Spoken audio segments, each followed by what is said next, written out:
hear people talk about the game, it's so boring, and I want them to, when they see Viv Richards, wow, it's not. I love competing. I love somebody trying to take me on. There's a certain air of contempt about that. Whenever I stepped out, I wanted to give the people value for money. A super shot that is.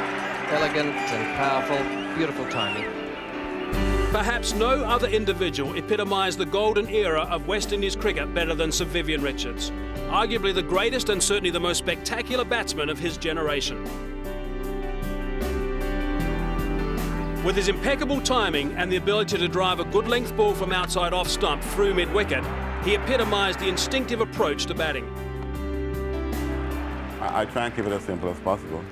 I have a fair plan about what to expect, but instinctively, the changes that comes about, I'm ready and as equipped as anything else to take that on, you know? If his stroke play wasn't enough to strike fear into bowlers, Richards' physical presence often did the trick, thanks to his famous gum-chewing swagger. It's a cool feeling, you know, and I think whenever you're on a stage where there's a whole lot of folks involved, it is, presence is of vital importance. And I wanted to make my presence be felt that, hey man, I'm here. And I believe I can bat, you know. I believe I got the stuff to take you on, and let's have a go.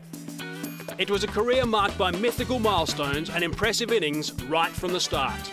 In 1976, he amassed 829 runs against England in just 4 tests, including in the final match, perhaps his greatest innings, a majestic 291. A magnificent shot again, and another glorious display by Richards. And in 1979, he produced another perfect performance to guide the West Indies to their 2nd successive World Cup. Whilst wickets tumbled at the other end, Richards was a constant menace to the England bowlers, and his 138 not out was an undisputed match winner. And he's finished it off nicely with a 6. These are the things you dreamt of, or when you were a little boy, maybe pushing those same little wide gates, and it all happened, you know, pushing them after 100 and whatever, 38 I think it was, or something like that, of that nature, not out, and wow, and the applause, and all the guys in the long room, yeah, I'll play Jolly, I'll play, you know, those fellas in the room, and, you know, the long room, they say, do host a lot of these guys, and it was just great.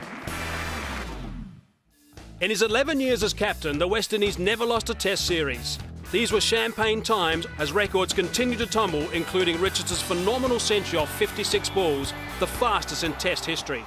No, it was a day where I think we needed some quick runs and felt that this was a great opportunity for me to have a dash. And when you're a captain and you do give yourself the license to have a go, you know, yeah, all hell turned loose that afternoon, you know. It was just a special feeling. With more than 8,000 Test and 6,000 one-day runs to his name, few batsmen could match Sir Viv's free-scoring stroke play, and few bowlers could contain it. If the very first ball, some guys maybe want to be looking and watching to see whether or not what he's going to do. If it's there to be dealt with, bang, in the zone and equipped to handle. If you're just a little loose or some little fear factor, I'm going to send that first stump early. What a marvellous stroke. He's played no better shot than that in the whole of this series.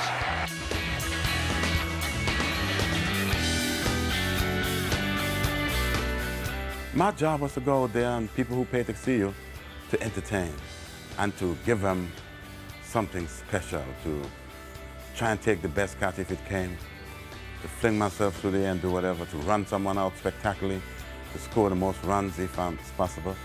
I had a job to do, to entertain these folks, you know.